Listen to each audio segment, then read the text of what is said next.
Welcome back, everyone. This is the Poor Proles Almanac, and I am your host, Andy, alongside my two lovely co-hosts. Say hi, fellas.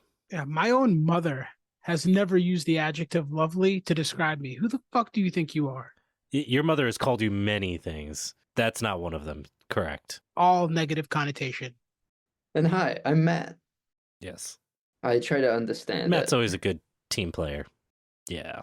Well, I started this episode off my nut, so Oh, god damn help it. me get back, boys. Help me get back on track. So what nut are we talking about today? So today we are actually wrapping up our final deep dive in the world of nuts. I know, you're all heartbroken.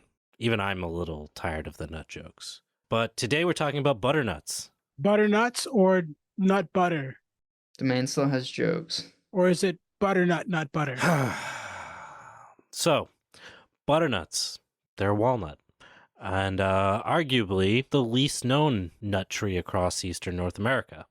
They're often called the white walnut because, you know, the other one's the black walnut, or the oil nut, which we're going to talk about in a little bit.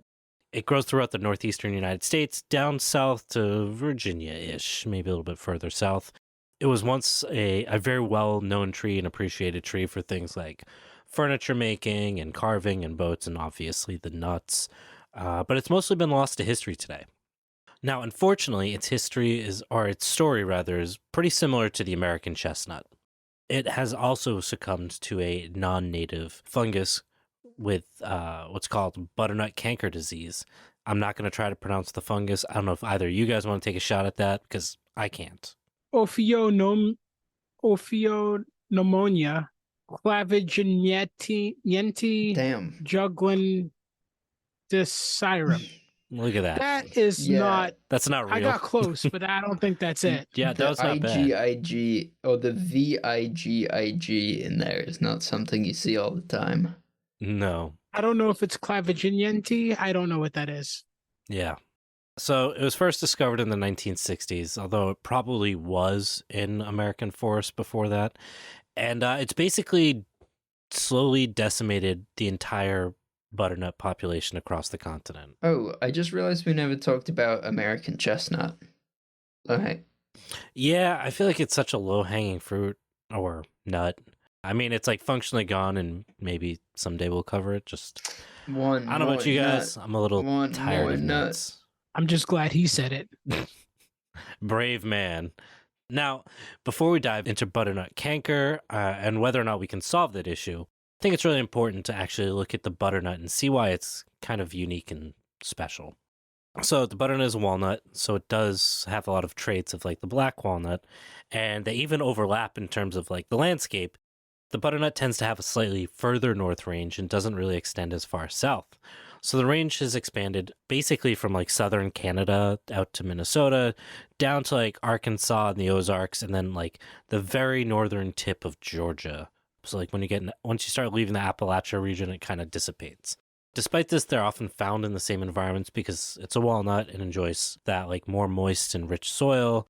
Although the butternut does thrive better on rockier, drier soils than the black walnut. So that's like a nice little teaser of what else it has to offer. Their northerly range being in Canada makes them one of the hardiest walnuts, and it's been reported surviving -40 Fahrenheit, which is too cold for me, so good for them.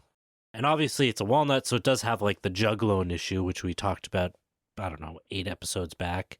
And the flavor is not quite the same as a black walnut. It's a little bit kind of like a pine nut, which, you know, I'll take it. Okay, so wrapping that up into layman's terms, that's what I do.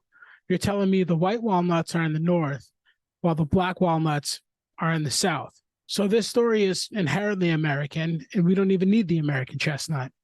But also, it's Italian because if it tastes close to pine nuts, that brings me to butternut pesto.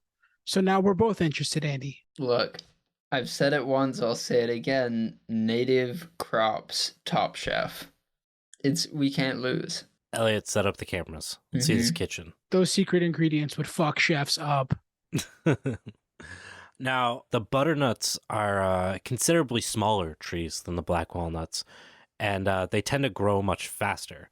It's one of the few nut trees, other than like the hazelnuts and to an extent the chinkapins, that would be considered like an early succession species, which also mirrors, again, that American chestnut because it had once been considered an early succession species that had a very long life, so it would be alive and huge in older forests.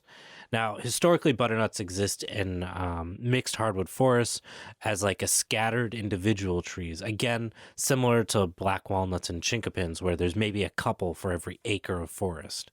Of course, there's exceptions to that, and we're going to talk about that. Yeah, we've talked about it before, so let me guess. It's like disjunct, scatter plot populations.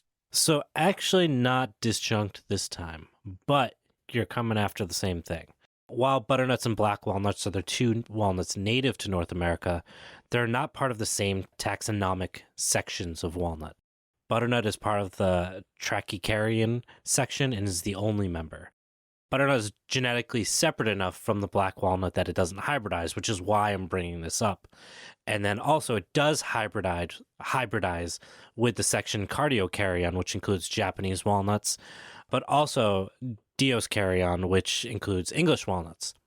I know this sounds pointless and kind of meandering, but it's really important for understanding what happens to the butternut going into the 20th century and the 21st century. This is really important. Now, despite the fact that it doesn't hybridize with black walnut, you can use the black walnut as rootstock for butternut cultivars, which is, kind of cool. Yeah, and just like Andy, to bring the history into the present, making the black walnut do all the heavy lifting for the white I walnut, don't know about that. I mean, not me personally. Just like a walnut. Wow, just throwing me under the bus like that. You gonna crack? I mean, yeah, I guess that's kind of appropriate. But actually, fun fact, butternuts should not be driven over like black walnuts to remove the husks. We're going to get there in a minute. So first, let's talk about the trees themselves. How productive are they?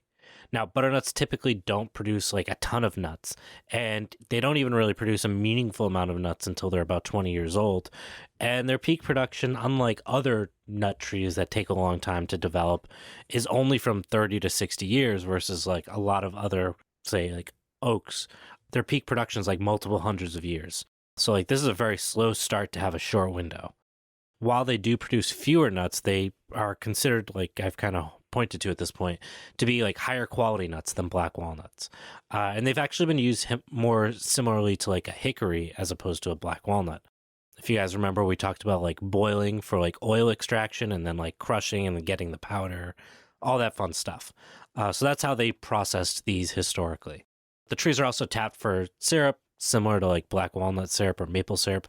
But don't do that now because of our butternut canker, because now you're opening up a spot for that to get in there. So, like, please, if you do have pure butternut, don't tap it for syrup. But then also, like the black walnuts, you can take the shells and like use it as like a dye. or like a wood stain. Sure. Because I was looking at black walnut for floor staining a while back, and it looks pretty good. Yeah, I mean, it's really impressive how like the shitty stain on your hand actually looks good on something else. I have no idea about butternuts, though. Historically, the use of butternut is pretty interesting, but before we get there, commercial. Hey there, it's me, Crazy Norm, down at Normal Norm's Nut Emporium on John Brown Drive. We're going nuts for nuts in Nutty November. We've got big nuts, small nuts, chestnuts, ground nuts, nut butter, buttery nuts, nut milk, milky nuts, nut cream, creamy nuts, and for the late night crowd, chocolate-covered CBD deep fried nuts. Want to join the Nutstravaganza? Nut up and join the Nut Posse. Join other members and get your sack of nuts pounded for free whenever you come in and make the creamiest nut milk you've ever had in your own kitchen. Crazy Norm's Nut Emporium, 420 John Brown Drive, or online at bortprols.com. So here we go with Andy and his bold, self-proclaimed, interesting facts. You guys love the history stuff. I like the history stuff. No, I'm just fucking with you. The history and the cooking always are the best parts for me because I love cooking and, more importantly, eating. Yeah, and honestly, the history stuff is very interesting as long as we're not starting back at, like, the last ice age. Scrat. Our BFF Scrat. We should make t-shirts of Scrat. He did the first nut episode on the podcast. Scrat and Norm, BFFLs. We do need a good, I think we could do a Scrat sticker, a great Scrat sticker campaign. A scrap pack of stickers. Oh my God, there it is. Okay, let's get into this story though. So we're going to go back in time, not to Scrat's time, but we're going to go a little back. So the Iroquois are believed to have increased butternut populations based on pollen records between like 6,000 and 4,500 years ago, along a lot of the what modern day like northern New York. Now this explains a bit of why when we did the black walnut episode, they never got like any meaningful traction in much of the East Coast as a food crop. I don't know if you guys remember, it was only fairly recently, within the like last 800 years, that black walnut started showing up in like pollen records and things like that. Well, this is why, because they had the butternut. Now, like I said, the butternut can be used for like crushing and boiling the nuts. A lot of the stuff that they scraped off, that protein, was actually used as like a baby food. They had the oil off of it. The liquid made like a nut milk, much like what they did with hickories. A lot of times they would mix it with maple syrup and use it for like flavoring bread cakes and corn soup and things like that. I mean, a maple flavored nut milk does sound pretty good. And butternuts also kind of stand out because they also have surprisingly the highest protein percentage at about 30% of the per calorie is protein. And that's above hazelnuts, which we had talked about a few episodes back as being the highest at 25, and venison being at 22. So like, yeah, that's pretty high. It is. And I just know our vegan listeners are going to use that as one up. Mm-hmm. Seriously, we're all going to be living on butternut pancake soon. Or my nut protein powder. It's going to get an upgrade. Yeah, right? I would also like the pancakes, though. Butternut pancakes sounds pretty good with bananas. And maple syrup, obviously. Or what were you saying? What was the other one that black walnuts can make the syrup too? Yeah. Black walnut syrup. You could do butternut walnut syrup on your butternut pancakes. Or you run the gamut and you have butternut acorn pancakes with maple syrup and hickory milk creamer for your coffee. Hit all of the nuts in one meal. You ain't kidding. No, you see, that's it's like the bukkake of native tree crops. It was something See, nice. that's I was gonna say it, but he beat me to it. We should have just cut it. Okay. Mm-hmm. Yeah. So, anyways, the butternuts are high in fat, low in carbs. So, like your keto diet, perfect food right here, basically. Historically, they've been considered like a minor crop for indigenous groups, but there have been some examples where it's been a bigger staple. So, for example, in southern Ontario, butternut shells were the vast majority of nutshells that were found in excavations, with, in this example, 222 grams of butternut shells, in comparison to 11 grams of acorns, and even fewer of other crops that are, considered to be staples, like hickory. So that's, a decent amount. Listen, okay, I know I'm not the math guy on the show, but that seems like more than just that's like basically all of them. Yeah, that site was particularly high. I mean, somehow, I don't know if we've ever talked about white walnuts or butternuts on the show or in any of the other episodes. It's never come up. Yeah, we've mostly ignored it, not because it was not interesting, but we've talked about it a little bit in one episode, but for the most part, it's mostly a non-existent tree on the landscape for native trees at this point.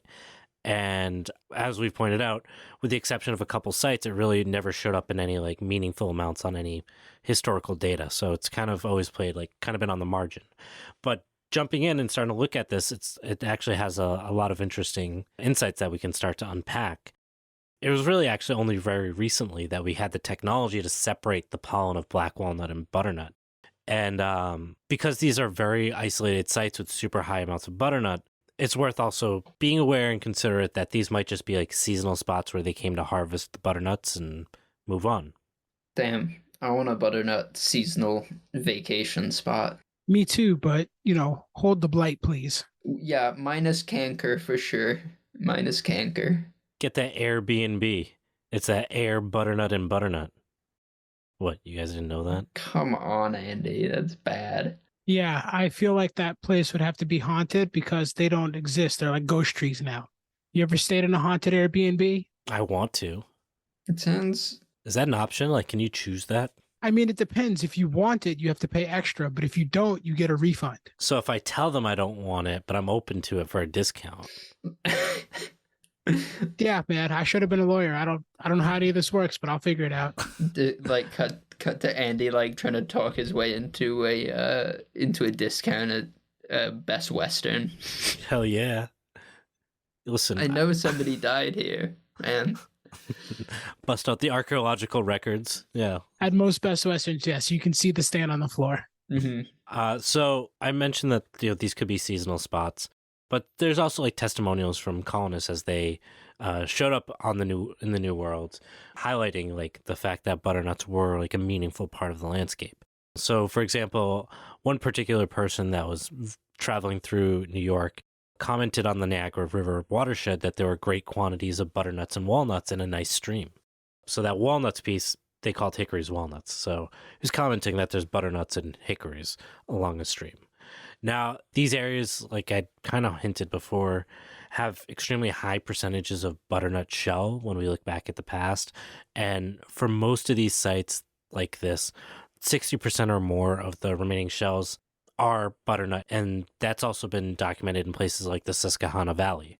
Because of the rarity of these sites that show significant use of butternuts, it was clearly recognized that even if it was a very seasonal travel to type food, the Iroquois were very aware of its value as a food source and probably maximized it through setting them up as like orchards.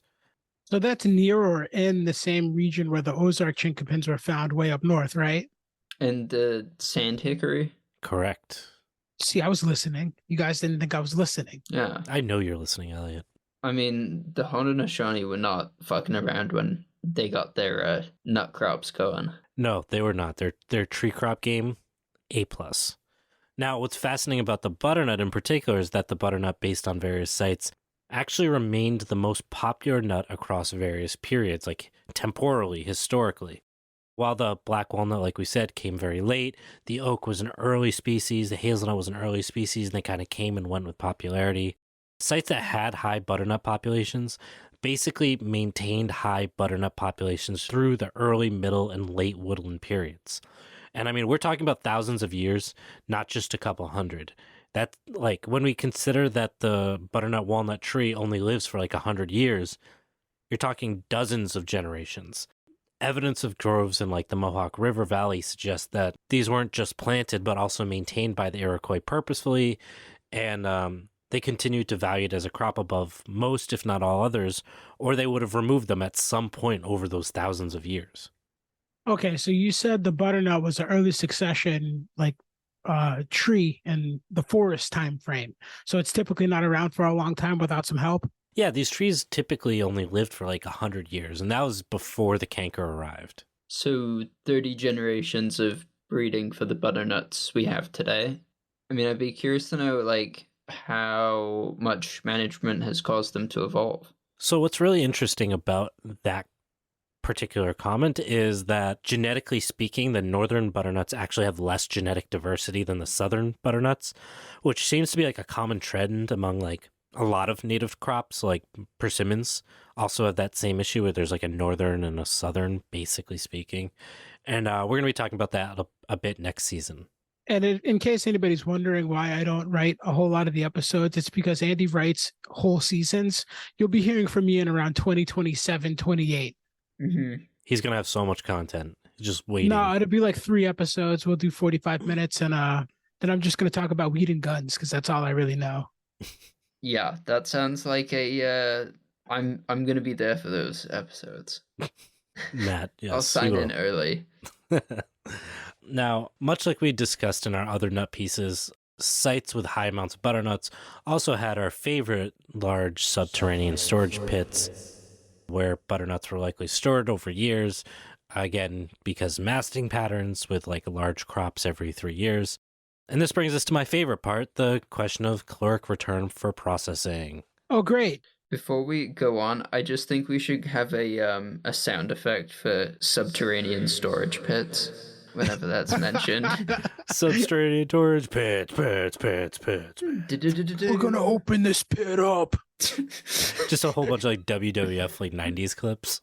I'm ready for nut math time. Let's Are do you it. kids ready for nut math time? Fucking dialed in. I only want nut math time. That's all I Count need it in up. life. Count me off. So the acorn episode, we had a breakout graph for like a bunch of different nuts.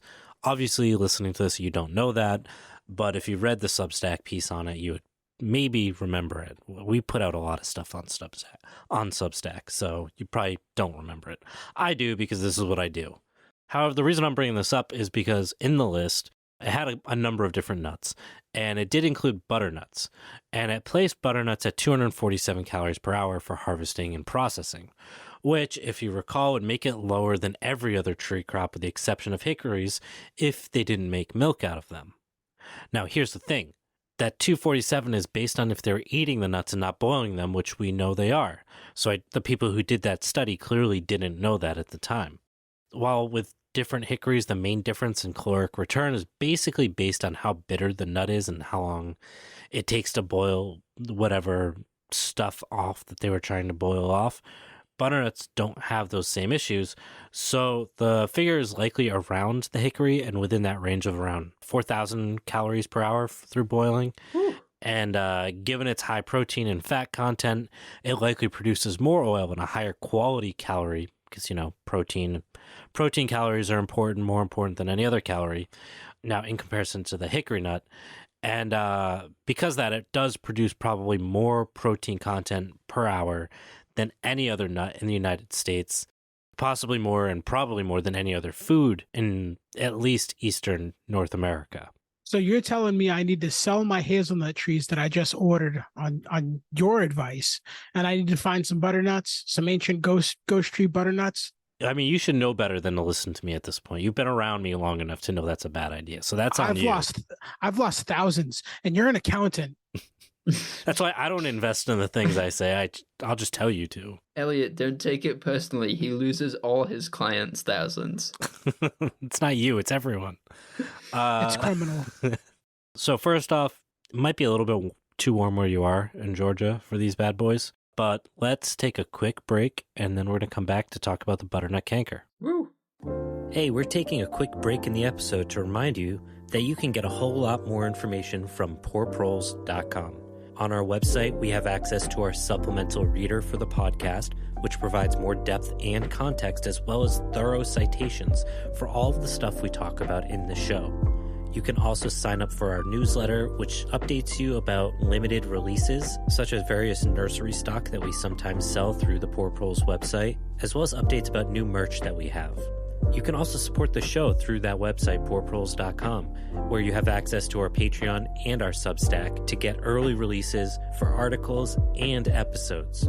Now, if you enjoy the show and are just looking for even more audio content, go check out Tomorrow Today, which just wrapped up season 1, or tune into the Gastropocene, which is a project of myself and Dr. Aisha Khan to discuss the way our diets have driven the Anthropocene and what it looks like to use our diets for good.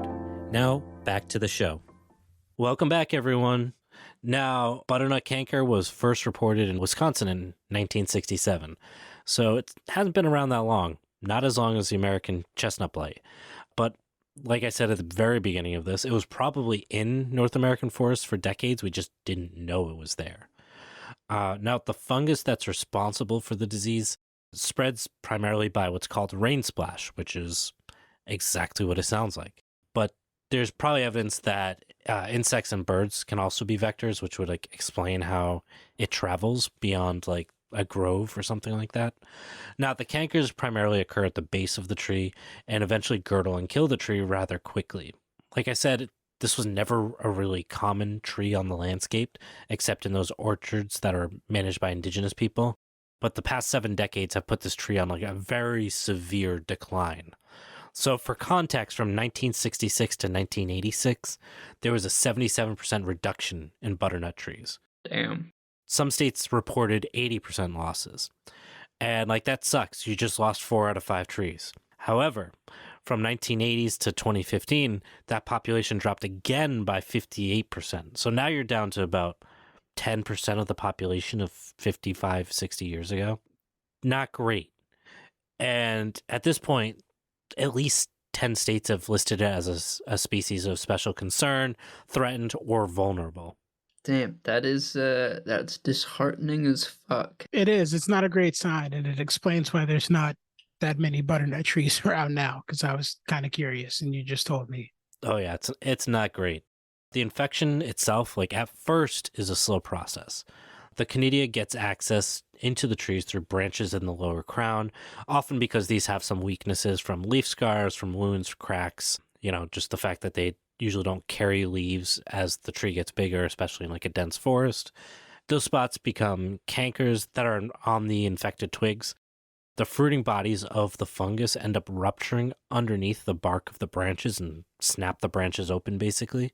And as the rain hits the branches during the summer, winter, fall, whatever, that drips down and takes it right down to the collar of the trunk. And the same thing happens right there. And they just continue to grow into the trunk, and then the fungus comes out and just snaps the bark open, basically, and then the tree dies. So basically, it rains death down on itself. Yeah, that's metal as shit. It's fucking tree Reaganomics, the trickle down effect. Ooh, Oof. I don't Trickle love that. down of death. It's quite literally trickle down death economics. Yeah, fuck yeah. Fuck yeah. So earlier I had brought up the point of like how the butternut hybridizes with Japanese and English walnuts, right? The reason I brought that up is because the butternut can breed and create viable seed with the English walnut, but their offspring won't produce much fruit. So it basically kind of dies out after a couple generations. Now, the Japanese heart nuts hybridize very easily with the butternut, and specifically the Japanese walnut called the heart nut, which is their like horticultural variety, improved variety, is often used to create what's called the Buart, or sometimes the butter japs and the Buart nuts. Oh man, butter japs just sounds like a slur. Yeah, that's a pretty rough cultivar name. Yeah, it's one of those things in the right context. It absolutely is a slur. Like, there's no way it's not. Mm-hmm. In the right context from the wrong people, yeah, it 100% is.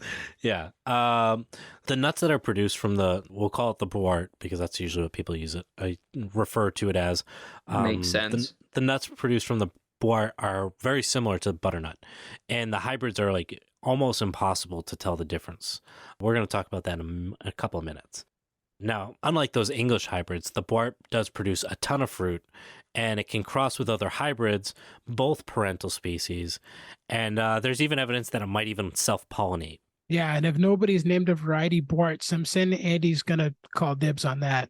I mean, when the PPA orchards are up and running, I think we have our first one, Bart The Simpson. Buart Simpson. Damn, you are right. I mean, we got Dibs. the oaks. We're going to have to come up with something good for those, too. Well, the winner will have to come up with something good, which we will announce at some point in the near future. Anyways, for folks that are familiar with the story and the breeding work being done with the American chestnut, this whole thing with the Japanese should sound very familiar.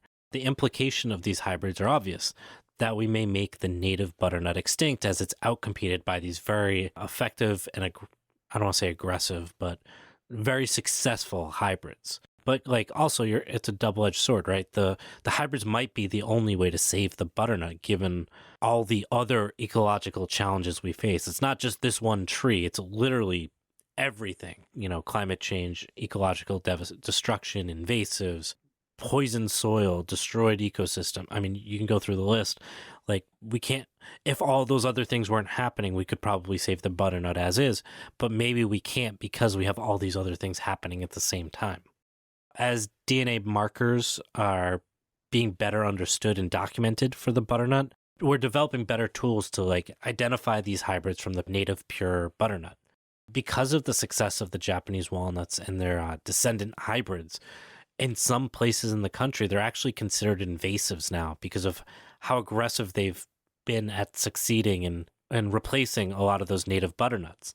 Japanese walnuts also hybridize with black walnuts, and that eventually could begin to impact the long-term viability of the black walnut's native genetics, even though we didn't get to talk about that when we were talking about the black walnuts. So One of the things some breeders are doing that have worked with the Bort is to actually reduce the amount of heartnut genetics in these hybrids by back crossing them, both with the Bort and the butternut again, which now they're calling the Butterborts, which can be even more difficult to identify. I can't believe it's not Butterborts. Or it is. Look, we don't know. We're just trying to bring Nobody knows. We're trying to bring it from the past into the present and possibly send it into the future. All right. So identifying trees with seed worth propagating can be like a really intimidating process given how difficult these can be to identify. Michael Ostry, who's arguably the world's foremost expert on butternut, suggests that the trees that are worth sourcing seed from should show more than 70% live crown and less than 20% of the combined circumference of the trunk and the root flares are affected by cankers, and that all trees with at least 50% live crown and no cankers on the trunk or the root flares, those are the ones that we should take those seeds from. He also recommends when evaluating to consider only limbs in the upper and outer portion of the crown, because as people might know, a lot of times interior and lower branches die from shading. But also the lower branches, right, are more susceptible to this fungus. Yeah. Because it's dripping down. Yeah, so that usually be a good indicator of if it's an early stage within having that fungus, the butternut canker. If we're trying to identify trees for seed, the goal, I don't think, is to find trees that haven't been exposed to canker, because we want to see ones that show resistance to it, right? Got it. So it's important to understand that the reason that butternuts can thrive at these really sparse populations, which is why if you go on iNaturalist, you're not going to find many. I did a quick look a couple days ago, and there's 2 butternuts within 20 miles of me that have been identified, and just looking at the pictures, one of them I know for sure is a hybrid. The other one didn't have good enough pictures to tell. And that's just gonna come with the territory. There's just not gonna be many of them. But the reason that they can survive like this is because they can pollinate across huge distances. So you can have a very small butternut population and still have immense genetic diversity, because that pollen can travel up to a mile or so. Damn. It also points to the challenges of attempting to control the spread of hybrids, given that they've been here now for decades. So that's an issue. So that said, finding clusters of forest-grown butternut that are not near any place that used to be homes, like farms or homesteads or whatever, that's where you're going to most likely find pure butternut seeds. Very similar to red mulberries. They're almost impossible to find native mulberries in the United States until you get really far away from where people live. And that's where they tend to stay, at least as pure as we can tell. Now, like black walnuts, the best way to gather seeds is when half the fruit has fallen off the tree. So shake the tree if you can to loosen up fruits that are up there. That'll reduce the risk of having weevil-infested nuts, because the tree will drop those, or the weevils will get into the nuts when they hit the ground and they've been sitting there for a while. You can do the whole, Elliot and I were watching the pecan shaking video where you shake the trees like a fucking the 60s workout thing. Get one of those bad boys, shake a tree. That'll help you get some good nuts to work with, some good butternuts, and hopefully keep them weevil free and try to generate another generation. Weevil free since 2003, as they say. I'm just thinking about all the zombie movies I've ever seen and everything you just explained about the population and how they find, the cure. It works for nut trees too. True. So Elliot's saying the cure is out there. You just have to find it. Yeah, it's 28 Days Later, but with trees. That's a movie idea. I would love to watch a zombie tree movie. I want you to explain that in more detail, because now I'm curious. Right now? Yeah, give me the pitch. Let's do this. Okay, so it's like the movie The Happening, which is about the trees murdering people, and then we got to get. I haven't seen that. The zombies. It's M. Night Shyamalan. It's a terrible movie. It's great for the first hour, and then he just doesn't know how to end his shit. He's just not a good writer. Shots fired. Yeah. Quote me on it. Yeah, tell him to call me. We'll talk about it. But yeah, that's our bumper sticker. Movies, there's all the zombie movies. Shyamalan, call Elliot. Call him. Tell him to call Elliot. In all the zombie movies, there's always a small population that survives and they don't get infected, and that's basically what you're trying to narrow down with the butternut trees. Is they do have a little bit of the infection, or they have it in them, but they're not dying They can from fight it off. Yeah. Yeah, Gotcha. that's literally all the zombie. That's all it is. So I'm just saying it's like that with trees. That's just my dumb brain trying to make it relate to something that I know. No, that is 100% accurate. That is what we're trying to do. And then we have to breed from those people because they have the pure genetics. Here we go. There we go. All right. So to that point, there are butternuts that have shown resistance to canker, and the seeds have been harvested to propagate those particular trees. Now, these trees, based on analysis done by researchers, tend to be trees that are in open areas or are dominant trees within the forest. So that probably has to do with like airflow and all that good stuff, right? Further, one of the other things that seems to be really important is cooler climates. Trees in cooler climates, like the ones in Canada, tend to show stronger resistance to canker, giving us an idea of what will best protect these trees in the future. Or like when we talked about the bees and like the pressure from mites, remember we talked about like there's different ways you can like reduce pressure to help them acclimate and develop those skills. Mm-hmm. The same thing, like you want to like, if possible, reduce selection pressure enough so that there's more genetics to keep it going for multiple generations, so you don't thin that genetic pool too much, right? And that's where it's important to think about like what we can do to help the trees that might not otherwise survive. Now, another factor that has been shown to determine the likelihood of survival is to keep these trees on drier sites away from those traditionally like wetter regions where they've historically existed.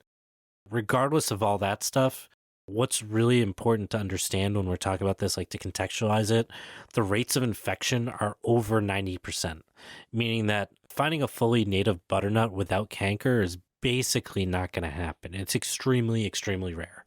You're talking about a tree that's rare to see, that 90% of the ones that you do see have canker.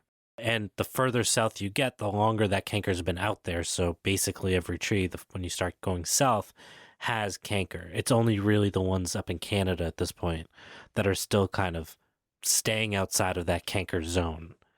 The Forest Gene Conservation Association in Canada has been working to graft and plant these resistant trees across Ontario, and they're actively being monitored for canker infection. Now, some of these grafts have already produced nuts, so that means we have some that are in second generation that are being planted in orchards, being monitored and, you know, doing their thing. So there is hope, and we are able to sort of track this genetic, pure bloodline. Yes, the chosen child. This sounds like a pretty good second act of 28 years later. Yes. Yeah. Matt, I'm glad you're on board. I know I don't have to say this, but I have not seen that. Yeah, you got to watch it. It's a great zombie movie. Or if we were doing the beginning of this episode, it'd be 28,000 years later. Yes. Great prequel. That's how it starts. M. Night Shyamalan, wait. call me. You mean... Because somehow you keep getting movies made. I just need one. The trequel, first off. God damn it. Yeah, you're welcome. I will drive 1,100 miles just to beat that ass, Andy. You get one more for this episode. One more. All right, I'm going to save it. The trequel Make it good. works for both the prequel, sequel, and then it would be on to the trilogy. The trilogy. Yes. Oh, Love it. Matt, you're just a little further north. All right. Mm-hmm. I'm warning you guys. Yes. I was trying to do something for Quercus for the quad, but I couldn't put it together that quick. Boys, let's finish the episode. Sorry. I got distracted by puns. You should know this about me. You can't say puns near me. It's just all over.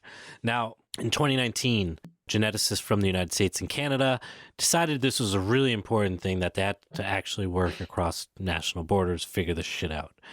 They met at Purdue University to discuss resistance breeding for the butternut. From this effort, there was a breeding plan that was put together, and they decided to do this idea of a hybrid that's back-crossed to confirmed butternuts, to back-cross to hybrid trees. And the idea is basically what they've been trying to do with the American chestnut. Not the GMO stuff, but the other back-crossing projects. This has created one selection that has greater than, for the American chestnut, a tree that has greater than 90% genetics from the American chestnut, 10% from, I don't know if it's Chinese or Japanese, but probably a mixed. But this is basically what they're trying to do now with the butternut. Now, this breeding plan would protect the maternal lineages in the short term, and theoretically would at least buy us time until other advances are made to help researchers create a new plan. So it's just like buying time plus, getting a tree that's 90% native butternut. Purdue is kind of the one-stop shop for the butternut from like an academic perspective. They put out an ID guide for native butternuts that's really good. We linked it in the Substack article. We'll probably link it in the show notes. You can also go to agroecologies.org to grab that. But it's a really good resource if you're like, hey, I've got a butternut. Is this a hybrid or not? Listeners, go check out agroecologies.org. It's a very nice place to go learn some very nice things. Oh, thank you. Sound more motivated here. I'm trying to get sources for my nut protein powder. Are they using these nuts? Can I source my butternuts from them and have like an exclusive protein powder from Purdue? I doubt so. They're basically planting out everything and cutting down anything that has bad canker. So anything that sucks, they're cutting down. Of them? Yeah, they're cutting down, and the stuff that's good, they're planting out. So I don't think you're getting on those. All right, so I'm looking at the black market butternuts. That's black okay. market That's butternuts. all you had to tell me. I'm there. Just All right. sneaking into the Purdue labs, taking like decades of research, making them into protein powder. That's right. Yeah, you're like, oh, you broke into Purdue, the chicken place for protein? Nah, Purdue Labs for butternuts. No. Yeah, at this point, we've that's pretty much everything I wanted to cover on butternuts. This is the end of our deep dive episodes on nut trees of North America. Holy shit. We made it, everyone. We survived. We survived. It's been a blast. I've learned a ton. I'm sure you guys have learned a ton. Yeah, I'm excited to move on to the next subject. We're going to be talking about the history of permanent agriculture in the United States, which I'm quite excited about. Hell yeah. Of course you are. I'm just tired. I got real tired of being told I'm an idiot because I found a chestnut in the woods. I was on a hike, and I was like, "Oh my god, I think this is an American chestnut." And Andy was like, "Elliot, you're dumb. It's not an American chestnut. It's a what was it? It was a horse chestnut? Yeah, Yeah. not And he edible. called me a stupid idiot, but it was all new to me. I didn't know. Not edible, but fun to throw at people. Yeah, Good for soap. saponins, Yeah. There you go. sudsy fuckers. So you're excited about permaculture? We're gonna shit on. Is this the permanent agriculture, or is this permaculture that we're gonna make fun of? Yeah, so we're actually not making fun of permanent agriculture, but we are going to eventually make fun of permaculture. I know, that's what I was saying. That's so, the difference. Permanent agriculture, good. Yeah, so we're going to get there. Permaculture, bad. We got a long time. We got like 18 episodes that I'm going to start from the 1800s and work our way through. We're going to talk about At least organics, it's not the Ice Age. biodynamics. We're Might going to as well talk be. about fucking Bunch of frigid old white Rodale folks running and his around ruling the country. Rodale in his fucking weirdo chair where he was getting electromagnetism from the Can you earth. believe this fucking guy? He's still going. Yeah. We got 18 episodes of this. We're Oh going to my be going God. hard on this shit. It's going to be a I'm gonna need to blast. stock up on some more Advil. You should. You Also, rambling bastard.